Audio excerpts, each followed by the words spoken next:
Bienvenue à tous. Nous sommes dans les salons de l'ambassade du Congo-Brazzaville à Paris. Nous allons au cours des 2 prochaines émissions naviguer entre littérature et lettres de créance, puisque l'invité que nous recevons est à la fois diplomate, homme politique, mais surtout écrivain.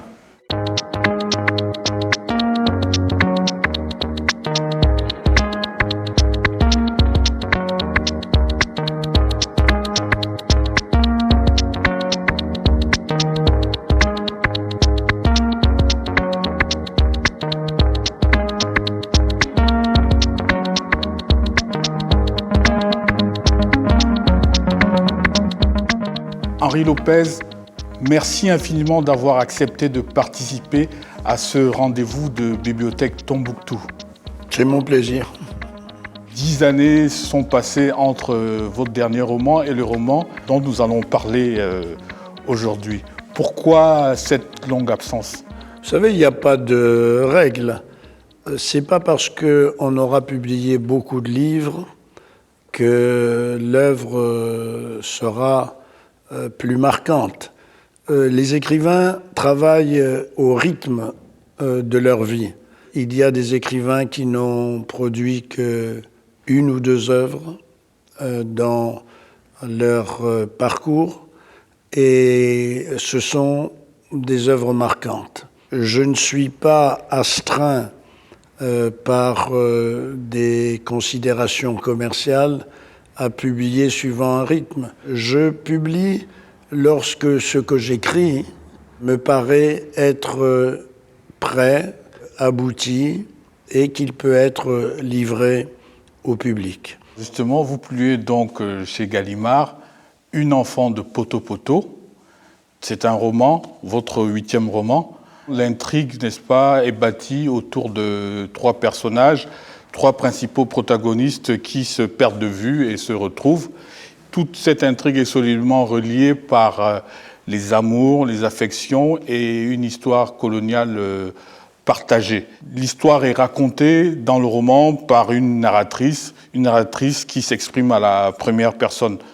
Pourquoi ce choix, n'est-ce pas, d'endosser le point de vue d'une femme pour faire votre récit ? Parce que je trouve qu'il faut donner la parole aux femmes. Alors, est-ce que c'est à un homme de parler au nom d'une femme ? Ça, c'est un débat dans lequel je n'entrerai pas. Mais de manière peut-être plus prosaïque, l'explication est la suivante. C'est que j'avais commencé ce roman autour d'un personnage qui, lui, est demeuré, c'est Franceschini. Et je trouvais que le roman n'était pas au point, qu'il y avait quelque chose qui clochait. J'ai voulu donc prendre de la distance, parce que Franceschini pouvait être assimilé à moi. Et pour éviter justement ce travers, j'ai préféré faire compter l'histoire par quelqu'un qui m'était le plus éloigné, donc d'abord par le sexe et ensuite par l'âge. Et c'est ainsi qu'est née Kimia, qui est, comme vous l'avez dit, la narratrice de l'histoire. Si je dis que vous êtes féministe, est-ce que je me trompe ? Ça dépend ce qu'on met derrière féministe. Féministe, ça a une connotation politique très marquée. Je ne suis pas un tout-femme, mais je pense effectivement que la femme dans toutes les sociétés n'a pas eu la place qu'elle méritait, particulièrement dans nos sociétés africaines, et qu'il faut tout mettre en œuvre pour lui donner la voix, pour la faire parler et pour attirer l'attention sur sa condition. Le combat pour les femmes et l'émancipation de celles-ci revient, j'allais dire, comme un leitmotiv dans toute votre œuvre. Non, il n'y a pas de combat. Il y a la mise en valeur, la mise en relief de la femme, mais ça ne se présente pas en termes de combat. Ça se présente en termes de destin et de destin humain.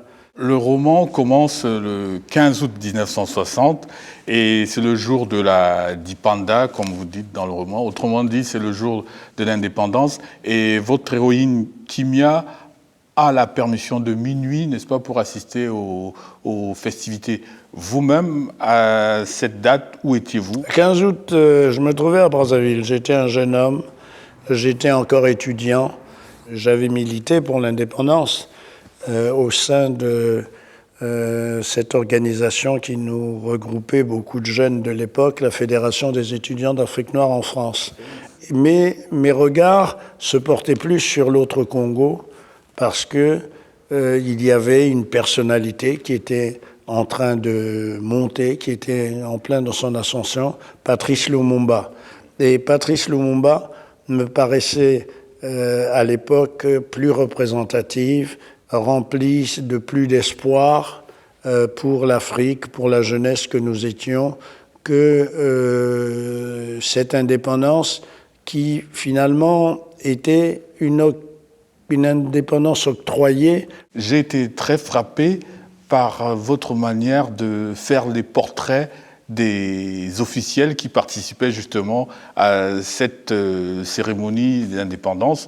Je pense notamment au portrait que vous faites de Malraux, d'une manière détachée, avec très peu de mots, mais le résultat est fabuleux, je dirais même c'est magique.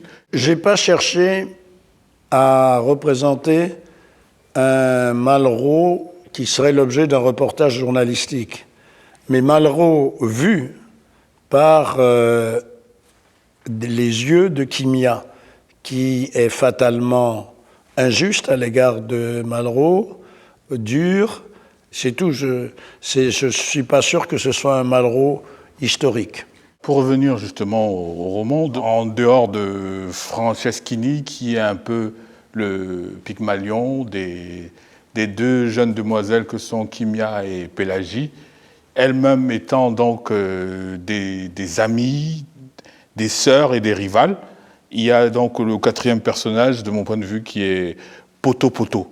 Est-ce que vous pouvez nous parler un peu de ce quartier, Poto Poto? Écoutez, c'est un quartier pour lequel j'ai de l'affection pour y avoir vécu, parce que c'était le quartier où vivaient les gens de ma famille, et puis parce que Poto Poto a représenté, dans les années 50 et 60, peut-être même dans les années 40 déjà, un haut lieu de la distraction.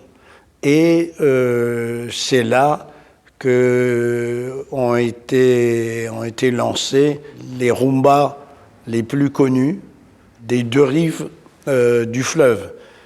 Parce que à cette époque, surtout avant l'indépendance, il y avait une espèce d'interpénétration, d'échange entre ce qui était Léopoldville et Brazzaville. Et tout se concentrait donc à Poto Poto. Donc Poto Poto était un lieu, le foyer, je dirais, ce qu'on appelait les ambianceurs. Poto Poto avait donc la particularité par rapport à Bakongo, qui était l'autre grand quartier indigène pour employer la terminologie coloniale, Poto Poto était beaucoup plus cosmopolite que Bakongo. Bakongo était assez homogène du point de vue tribal. Alors qu'à Poto Poto, vous trouviez toutes les tribus du Congo, jusqu'aux y compris les Bakongo, et aussi des représentants d'autres pays africains. À un moment,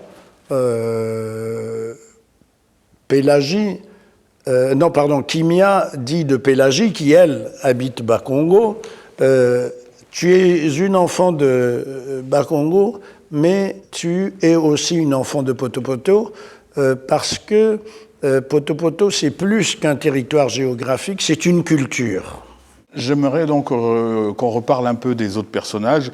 Franceschini, il aurait pu être le principal personnage, vous l'avez dit vous-même, vous n'avez pas voulu qu'on l'assimile à vous. Surtout quand on connaît l'auteur, on a tendance à vouloir rechercher dans ces personnages l'auteur lui-même. C'est une vieille attitude de tous les lecteurs depuis que la littérature existe, ce qui avait emmené à Flaubert à dire « Madame Bovary, c'est moi ». L'autre personnage, Pélagie, moi, ce que je retiens d'elle, c'est surtout que c'est une fille qui est un peu en avance sur sa génération. J'ai envie de dire qu'elle obtient son diplôme avant tous ses autres promotionnaires. Je fais là allusion au fils qu'elle a alors qu'elle est encore élève en classe de terminale. Figurez-vous que ça, c'est quelque chose qui a existé réellement au Congo. C'est-à-dire où beaucoup de jeunes filles ont eu des enfants, même dans le secondaire. Les filles étaient victimes de l'attitude des mâles, qui, eux, n'étaient pas pénalisés quand ils ensemençaient une jeune femme, puisque, comme dit le proverbe de la Côte d'Ivoire, qui connaît papa de chien, on connaît seulement son maman.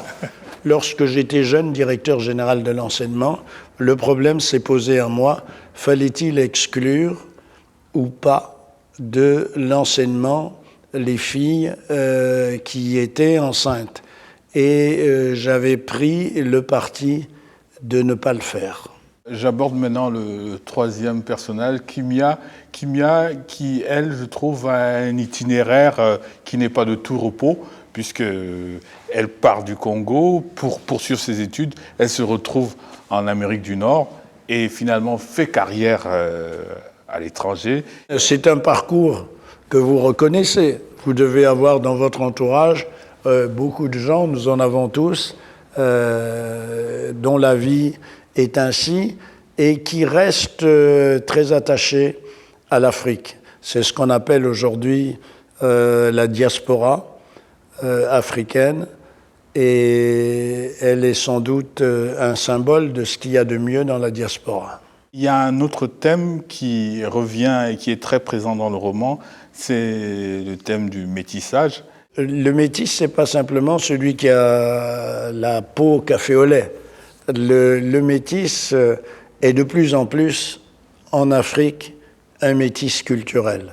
Ce que j'affirme à travers mes romans, c'est que l'Afrique est aussi une terre de métissage différente.